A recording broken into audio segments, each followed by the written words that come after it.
नमो आयरियाणो, नमो आयरियाणो।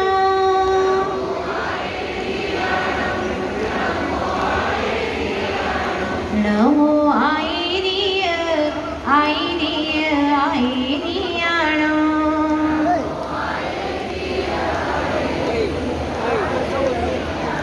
नमो वच्छायाणो, नमो वच्छायाणो।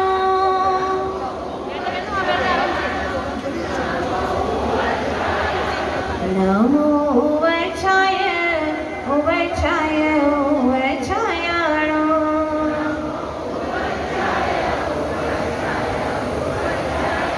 नमो गुरु मंगलम लोए सविसाहुण, नमो सविसा। पूजा करत मां श्री पूर्णवती माता जी की, बंदनी हारिका संघ की।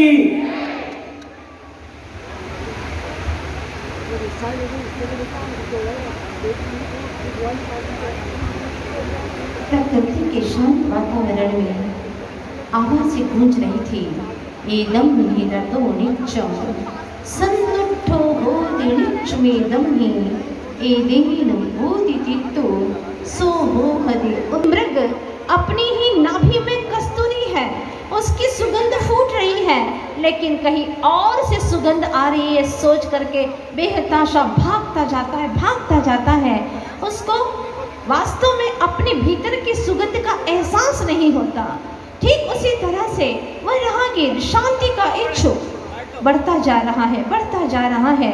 शांति चाहिए, पीस पीस पीस, कैसे भी करके पीस चाहिए, लेकिन अफसोस पीस का एक पीस भी नहीं दिखाई दे रहा है। शांति बाहर में है और तब तो मिले, शांति तो भीतर में है।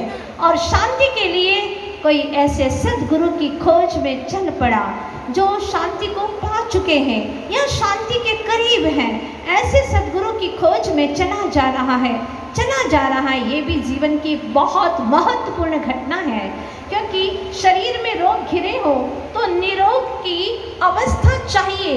दुख लगता है कि मैं रोगी हूँ, धन की कमी है तो उसका एहसास होता है कि मुझे धन चाहिए। अगर हमदर्दी ना हो तो उसको इच्छा होती है कि मेरा कोई हमदर्दी नहीं है, कोई उम्मीद नहीं है। उसको संसार की वस्तुओं की कमी अखरती है। लेकिन पूछना चाहती हूँ, क्या तुम्हारी जिंदगी में कोई ऐसा क्षण आया जब तुम्हें ये कमी अखरी हो कि मुझे तो बस गुरु ही चाहिए, बस गुरु ही चाहिए और कुछ नहीं, मात्र मुझे गुरु चाहिए जो दिशा का निर्देशक हो, जो मेरे भीतर में, मेरे अंदर में छिपी हुई शांति का एहसास करा दे। कभी ऐसा आपके जीवन में लगा? कभी ऐसा एहसास हुआ कि मैं तड़प रहा हूँ, जैसे जल बिन मीन, तुम बिन मैं व्याकुल भयो। हे गुरुवर, तुम्हारे बिना मैं आकुल व्याकुल हूँ, छटपटा रहा हूँ, कब तुम्हें पाऊँ, कब तुम्हें पालूं। देखो, गुरु का पाना भी फिर भी आसान है, लेकिन उनके चरणों में समर्पण करना बहुत मुश्किल है, बहुत मुश्किल है। गुरु कई बार मिल जाते हैं, लेकिन हम शिष्य नहीं बन पाते हैं, हम सद्भक्त नहीं बन पाते हैं।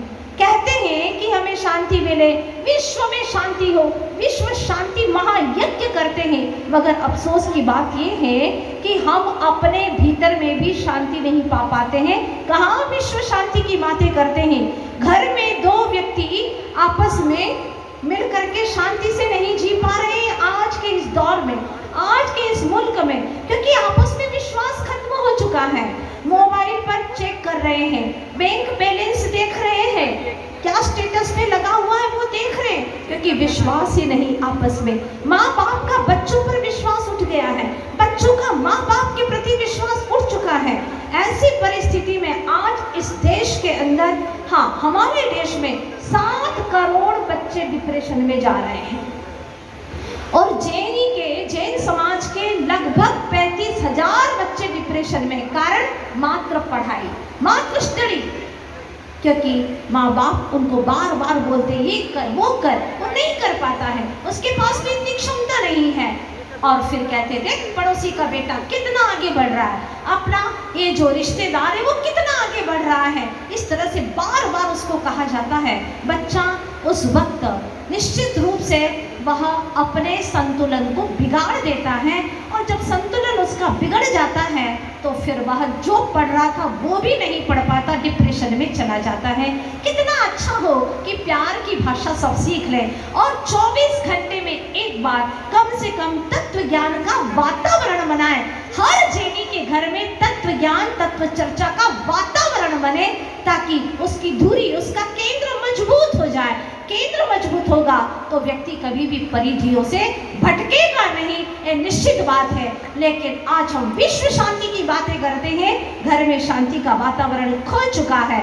इसीलिए आचार्य भगवान गुरुवर श्री विद्यासागर जी महाराज ने शिक्षा के साथ में संस्कार भी आरोपण हो, इसके लिए प्रतिभा स्थली का अपने भीतर में दृढ़ता के साथ में आशीर्वाद दिया है, और आज हम इस सफलता को देख रहे हैं।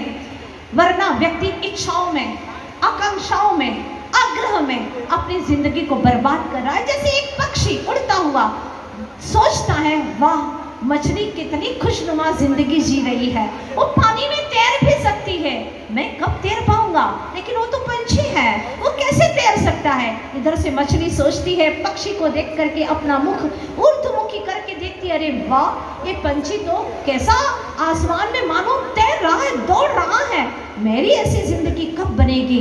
लेकिन उसे मालूम नहीं है कि वो जल में तैर सकती है, वो आसमान में उड़ नहीं सकती, जो जहाँ है वहाँ तृप्त नहीं है, इसीलिए वो संतप्त हो रहा है। काश आचार्य भगवान के द्वारा दिए गए तत्व ज्ञान को हम अपने हृदय में उतार लेते तो आज हमारी जिंदगी परमानंद से गुजरती। निश्चित ही हमारे जीवन में कोई ऐसी समस्या नहीं रहती। इसीलिए गलतियां नहीं, गुण को देखो। गैरों की प्रशंसा करके, पड़ोसियों के बच्चों की प्रशंसा करके कुछ मिलने वाला नहीं है। संकट में अपना ही व्यक्ति साथ देता है, ये बात ध्यान रखना। तो वह व्यक्ति शांति की खोज में बढ़ता चला जा रहा था, चलता चला जा रहा था, कहीं तो शांति मिल जाए। और आज हर व्यक्ति यही सोचता है कि मुझे कहीं और से शांति मिल जाए, सुख मिल जाए। और कहते हैं, घर के लोगों से कहते हैं, परिवार से कहता है, मित्रों से कहता है, सब जगह गड़बड़ ही गड़बड़ है, समस्या ही समस्या है। आप लोग शांति से सुन सकते हैं। महानुभावों, आपसे मैं कहना, देखो सब दिखाने के चक्कर में है, देखने के चक्कर में कोई नहीं है, कोई देखना नहीं चाहता। बात चल रही है जीवन में शांति की। तो वह जब शांति की खोज के लिए चला जा रहा था, उसका एक मित्र रास्ते में मिलता है, पूछता है, मित्र एक बात पूछना चाहता हूँ कि तुम्हें आखिर शांति की और शांति के लिए गुरु की क्या आवश्यकता है? अरे तुम्हारा घर है, परिवार है, क्या जरूरत है इन सब की?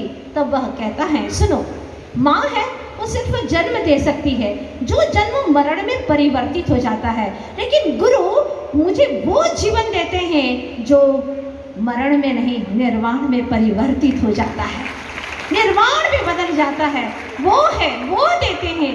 इसीलिए मुझे तो गुरु को ही प्राप्त करना है। तो लेकिन गुरु की महिमा क्या आती है तुम्हें? मुझे तो कुछ नहीं आती, मेरी भी जिंदगी बहुत फास्ट चल रही है, फास्ट लाइफ जी रहा हूँ मैं। तब वह कहता है, जैसे नदियों में गंगा नदी का महत्व है, पर्वतों में कैलाश पर्वत का महत्व है, सरोवर में मानसरोवर का महत्व है, और तीर्थों में सर्वश्रेष्ठ तीर्थ गुरु तीर्थ का ही महत्व है। क्योंकि और तीर्थ जहाँ हम जाते हैं वंदना करने के लिए, वो तो चूने के, पाषाण के, सीमेंट के, उसके बनते हैं। लेकिन हमारी गुरु तीर्थ की इमारत सम्यक दर्शन, सम्यक ज्ञान और सम्यक चारित्र की ईंट पर खड़ी होती है, जो कभी मिटती नहीं है, अनादि से प्रवाहित है और अनंत काल तक प्रवाहित होती रहेगी। इसीलिए मुझे तो बस गुरु की शरण में जाना है। लेकिन गुरु का मूल्य आखिर इतना क्यों आंकते हो? तो उसने कहा कहानी में वह अनजान है, कौन है वह यात्री जो शांति की खोज में है। मुझे अपने बचपन की वह जीवन की घटना याद आती है, जब लगभग 4.5 या 4.25 वर्ष की उम्र थी। आचार्य भगवान पाद गुरुवर श्री विद्यासागर जी महाराज के गुरु नाम गुरु श्री ज्ञान सागर जी महाराज और उनके गुरु श्री शिव सागर जी महाराज उस नगर में पधारे हुए थे। उन दिनों की घटना है। मैंने उनसे कहा, महाराज मेरे को एक प्रश्न उठता है, छोटी सी, 5 साल भी पूरे नहीं हुए थे। मैंने पूछा, महाराज ये सब क्यों होता है? ये सब घर दिखते हैं, फिर ये टूट भी जाते हैं, छोटे बड़े हो जाते हैं, बड़े मर भी जाते हैं, ये सब क्यों होता है? तो महाराज ने कहा कि ऐसा प्रश्न तो किसी बच्चे ने आज तक नहीं किया, और तुम्हारा प्रश्न, तुम जब बड़े हो जाओगे ना तब तुम्हें समझ में आएगा। ये पर्याय का सब परिणमन है, और जो पर्यायों में आसक्त होता है वो दुखी होता है। जो अपने शाश्वत जो सब्सटेंस है, द्रव्य है, उसको देखता है, वो सदा सुखी रहता है, वो अखंड है, कभी मिटता नहीं है, अविनाशी है।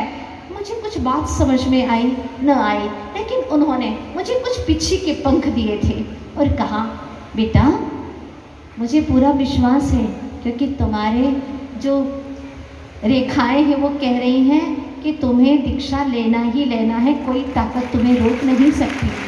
लेकिन ये तुम्हें याददाश्त रहे, इसलिए मैं पिच्छी के कुछ पंख दे रहा हूँ।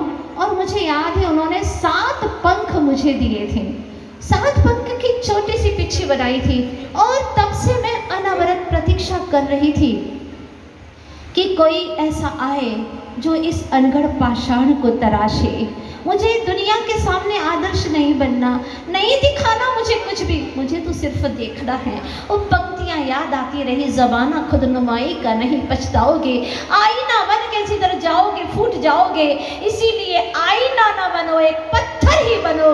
कोई शिल्पी आएगा तराशेगा तो भगवान बन जाओगे, भगवान बन जाओगे। प्रतीक्षा थी कोई ऐसा संत आए, कहीं मिले, लेकिन मन कहीं पर रुका नहीं, ढूंढता रहा मेरे गुरु आखिर कौन है, कौन हो सकते हैं मेरे गुरु। और हर वक्त लगता था कि बिन बाती बिन ज्योति के हर दीप अधूरा लगता है। हमेशा मन गाता रहता, बिन बाती बिन ज्योति के हर दीप अधूरा लगता है, बिन फूलों बिन कलियों के हर बाग अधूरा लगता है, बिन चंदा बिन तारों के आकाश अधूरा लगता है, बिन प्रभु के बिन गुरुवर के जीवन ही अधूरा लगता है। मुझे कई लोग बहलाते हैं, लेकिन वो दिन मुझे याद है। लगभग शाम की एक ऐसी, हर शाम ऐसी होती जहाँ अकेले बैठ कर के मैं सोचा करती थी, वो क्षण कब आए जब मुझे ऐसे सतगुरु मिले, जिनके चरणों में मैं समर्पित हो जाऊँ, चाहे कितना कठिन तपस्चरण करना पड़े, लेकिन मुझे इस भव को सार्थक करना है। बचपन से ही नित्य प्रतिदिन मुझे कहानियाँ सुनाई जाती थी, कभी अनंतमती की, कभी अनंत सरा की, कभी माँ सीता की, तो कभी अंजना की, अनंतमती की, एक से एक कहानी बचपन में नित्य प्रतिदिन सुनाए बिना मैं सोती भी नहीं थी। वो दिन मुझे याद आते हैं। और जब सिमंदर स्वामी की कहानी सुनाई, तब तो मेरा दिल ऐसा हो गया कि अब मुझे सिमंदर भगवान के समम शरण में जाना है, कैसे होंगे प्रभु। और इन्हीं ख्यालों में सो जाया करती थी, क्योंकि कहा था सिमंदर भगवान के यहाँ पर ऐसी घटना घटी। कुछ भक्तों ने कहा, सिमंदर स्वामी मने तरस्या जो लागी, तरस्या रोगे लो बतावो ने।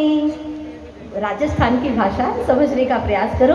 कुछ भक्तों ने जो जा करके भगवान से कहा, प्रभु हमको बहुत प्यास लगी है, कोई इसका रास्ता बता दो।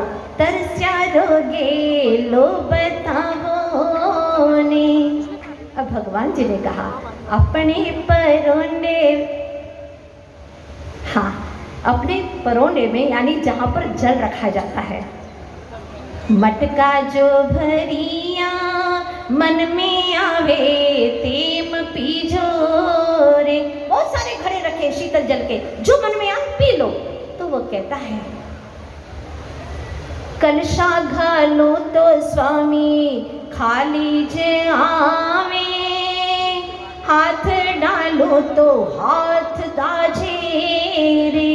हे प्रभु ये क्या हो रहा है, कलशा डालता हूँ तो खाली आता है, हाथ अगर स्पर्श करने की कोशिश करता हूँ तो हाथ जलता है। प्रभु कहते हैं, केने पीवायो हो तो पियो रे पानी, बिन रे पीवाए मती पीजो रे। किसी को पिलाए हैं तो पीना, नहीं पिलाए तो कैसे पिएगा? पिलाया ही नहीं किसी को पानी तो कैसे पानी पिएगा? भूखा प्यासा मरेगा। तब फिर कहता है, सिमंदर स्वामी मने भूख जो लागी, भूख रोगे लो बताओ ने। अपने रसोई में थाले जो भरिया, मन में आवे तीम झीमो ने। अब वो कहते हैं मन में आए वो झीम लो, बहुत सारे मिठाई नमकीन सब भरे पड़े हैं। तो वह कहता है, कलछी गालो तो स्वामी खाली ज आवे, हाथ घालो तो